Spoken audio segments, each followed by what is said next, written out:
Well, hello friends, welcome back. John, your whiskey neighbor here, and this is part 2 of a 3-part series celebrating 3,000 subscribers and a beautiful gift from my brother-in-law Dave. He went to London, brought this taster pack back, and in this video I want to talk about an Islay Scotch. This will be my thoughts on Caol Ila 12-year-old. 3, 4.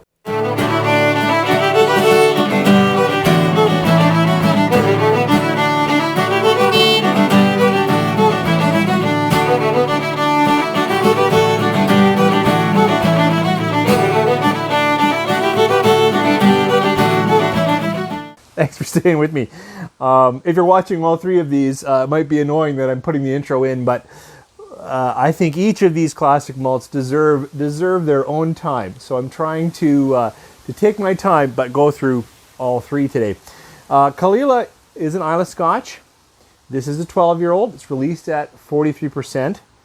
I don't know its casking. We'll see just what we get out of the whiskey.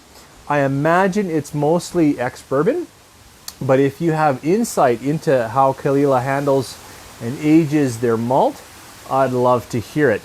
Of these 3, Clynelish, Talisker, and Caol Ila, I've had more Caol Ila, so I have a little bit of experience with it, as opposed to certainly Clynelish. That's the only bottle I've had.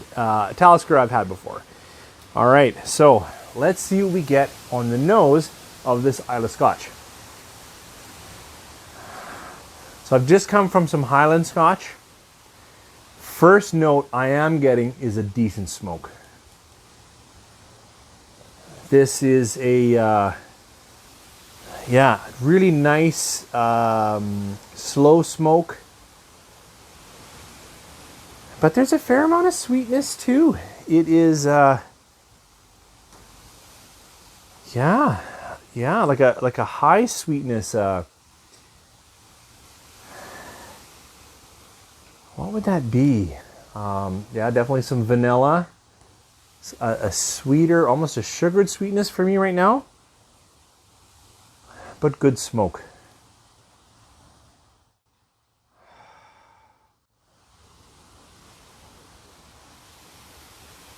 There a little bit of maltiness. Very low spice for me.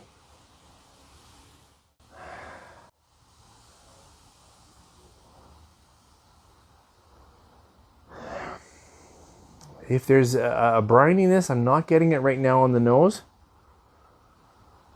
Mostly a very light, sweet, a little bit floral, but wrapped up in a smoke.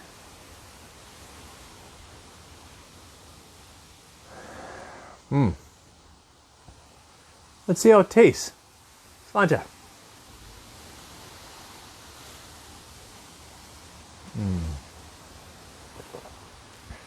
And that palate right away brought in some depth to the peat.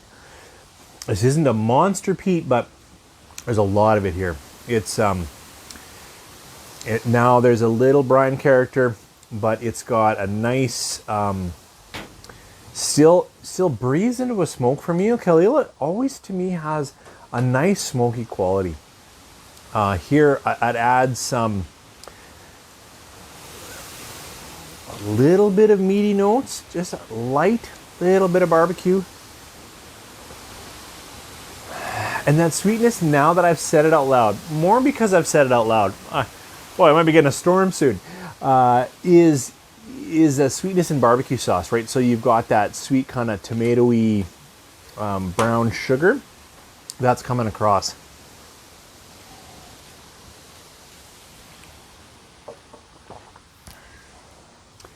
Just a wisp of bitterness in this one for me.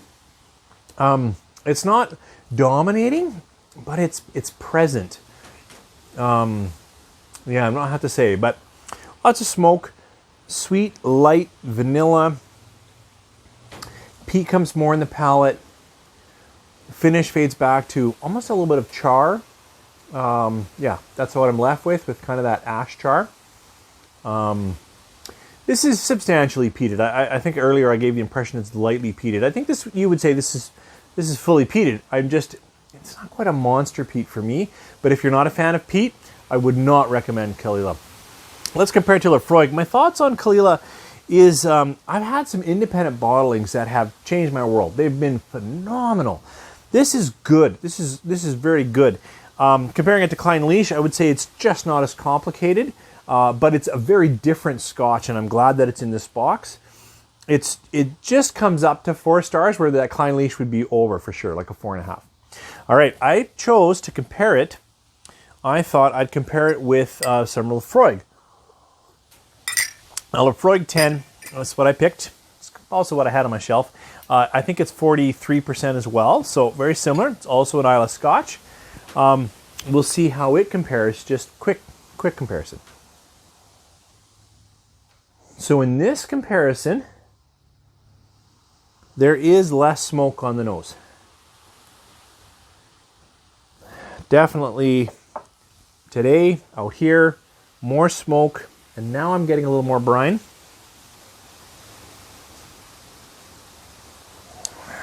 Yeah, this, I'm actually surprised. I've had it poured for a little while. I expected this nose to be even more bold.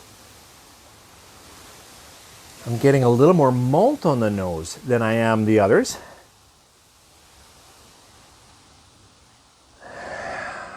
Little bit of medicinal note.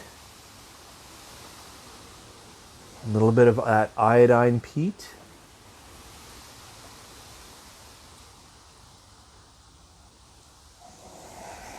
Little bit of a cut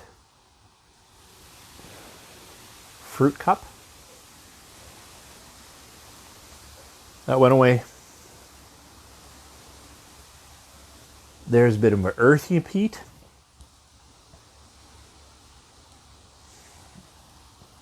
A bit of smolder. A bit of greener wood tossed on the fire. Boy, that took a long time to come up. In my mind, I was prepared to go, oh yeah, stronger peat. Today, out here, I've got to share what I'm getting.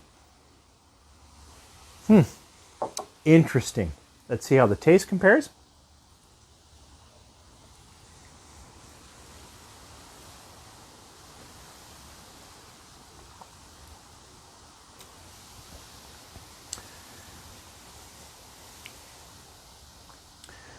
That was a bit stronger in the mouth, richer mouthfeel.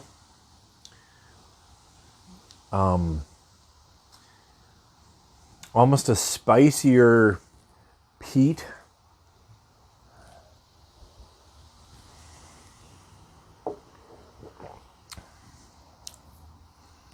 Wow. There it came through. That took a long time to say hello. My memory, when I sat down and poured it, I expected to be blown away by the Lefroy compared to the Caol Ila. I really like Lefroy 10 and rate it higher. Beauty of just sitting on the deck and sipping a bit of whiskey with you guys is just sharing what I'm getting in the moment. That finally came out, with a little more juicy peat in it. But took some time getting there. Now it's actually kind of spicy. It's why I took a fair amount of water. It's actually kind of spicy on my palate, building a little bit. This is a little sourer, has a little sour edge to it right now.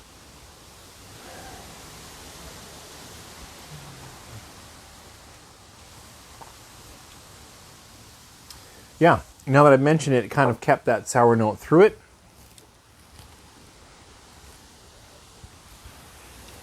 A little more medicinal. I think a little stronger peat, honestly. There, it's finally coming. Today, it took a long time to get off the map. There, now it's even spicy on my, not spicy cracked pepper. I mean, when the volume of peat or smoke, char, a little bit of medicinal notes, it's true. A little bit of that astringency. Okay, there it finally came up. I know I've had these bottles before that I prefer Lefroy 10. I know that, and in a blind, I'm sure I would pick it. Today, the Caol Ila really stood up well. It surprised me. It did well in this comparison. So that's bottle number 2. So after, as we did the Caol Ila, that's Caol Ila, and then we're going to go to Talisker after the break.